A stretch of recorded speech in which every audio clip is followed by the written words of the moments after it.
Alright guys, and welcome to another video. Today I'm going to be talking about my plans for the Burning Crusade launch.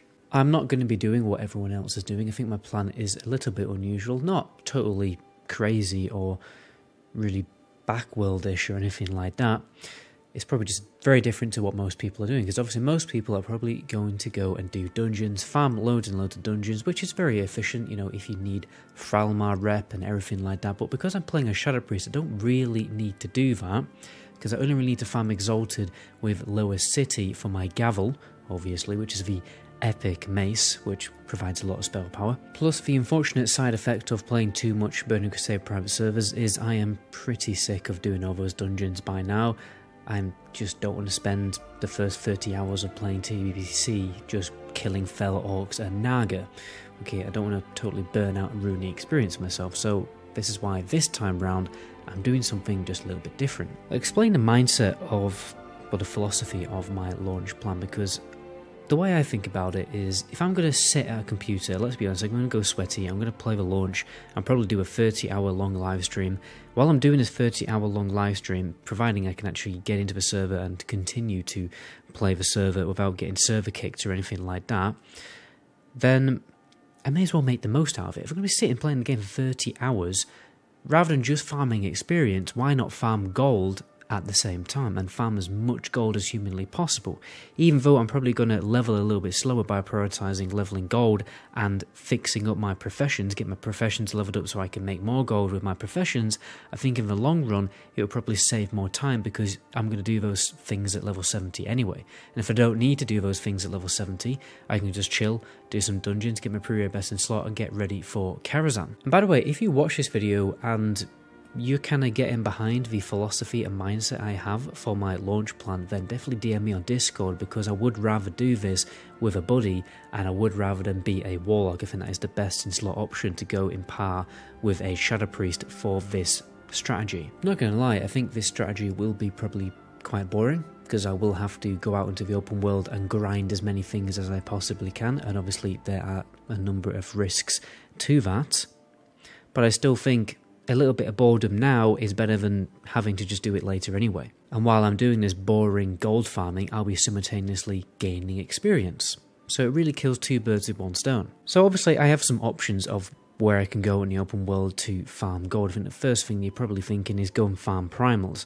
Now, I think a lot of people will probably have the same idea of this one, but I'm hoping that, first of all, well, not many people will, and then obviously with the combination of layering and dynamic respawning, I still think it will be worthwhile farming the elementals that you can farm without going to the elemental plateau for obviously modes of fire and water mainly. Obviously dynamic respawn might actually play to my advantage, because it may get to a point where all the elementals are essentially instantly respawning.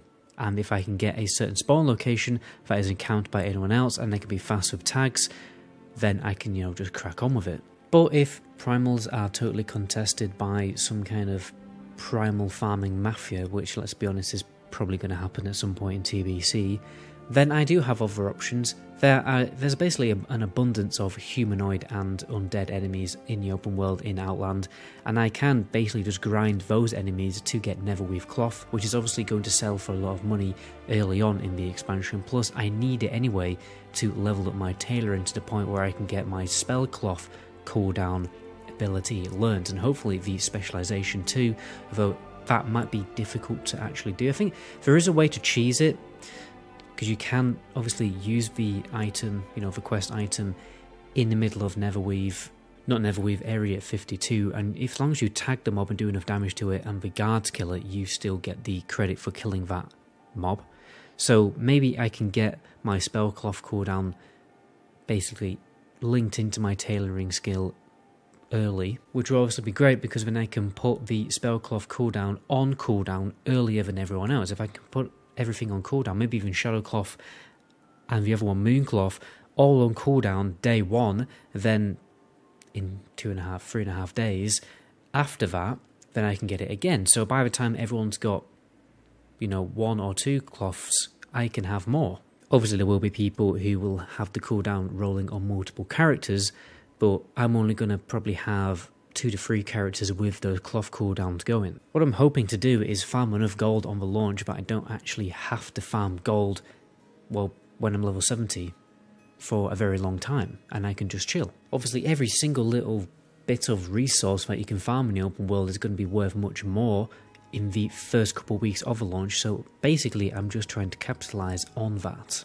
Because of the leveling strat I'm doing, I will actually be able to get to level 62 before I jump into Outland, providing we get a smooth launch, so I'll be able to instantly jump to Tshirts Forest, basically within a couple of hours of the launch, and I imagine most people are going to either be in dungeons or trying to somehow level in the Hellfire Peninsula or Zangarmarsh.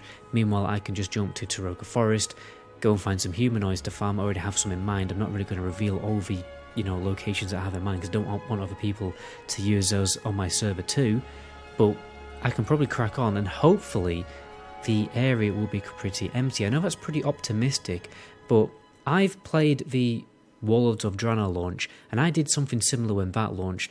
I tried to get to Nagrand early, and I did, and I barely saw anyone in Nagrand, okay?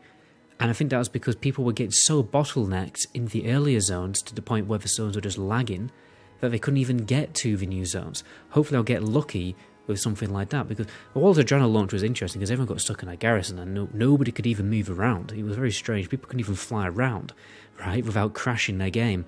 So maybe something like that will happen in the TBC launch too.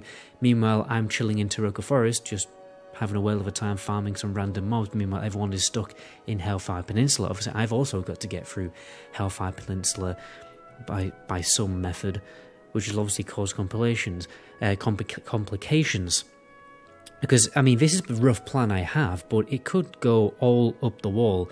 Nearly swore then. The point I'm trying to say is this could all totally mess up. I think any launch plan could just totally mess up due to server crashes, getting kicked from the server and then put at the back of the queue, and loads of various other things like, Outland being virtually unplayable apart from doing dungeons, which is why you always obviously need a backup plan. My backup plan is to just basically do the boring thing and do dungeons. I think at level 62 I can just jump into the Coilfang Reservoir dungeon straight away and hopefully move over to lower city dungeons as soon as possible, because I need to farm that rep, obviously for the gavel. And the great thing about doing at lower city dungeons is, well, when you're doing Sephek Halls normal mode, you're not limited by how much rep you can obtain. It doesn't go up to Honoured and then stop. AC is the only one that does that. You go up to Friendly and then it stops. But then, with Sephek Halls, I can just farm that forever and get exalted by the time I'm hopefully level 70. Then apart from that, obviously I'm going to do the Karazhan achievement at level 68 as early as possible. It's best to do it early because loads of people will also be doing the same thing. Loads of different groups will be going for the various dungeons that you have to do for the Karazhan achievement, so it's definitely the best play to do Karazhan achievement at level 68. The only unfortunate thing is, let's be honest, a lot of people, because they watch videos like this, have the same idea, so it might actually be very difficult to do the first few quests of the Karazhan achievement. I'm hoping that Blizzard do layer the Deadwind Pass zone as, very effectively, and, again with dynamic respawns and everything like that, to allow people to actually get through the first couple of quests for the Karazhan achievement, which leads them into instance content. But anyway guys, I'm going to end the video there. I've definitely talked long enough. My name is MetaGoblin. Until my next video, ciao.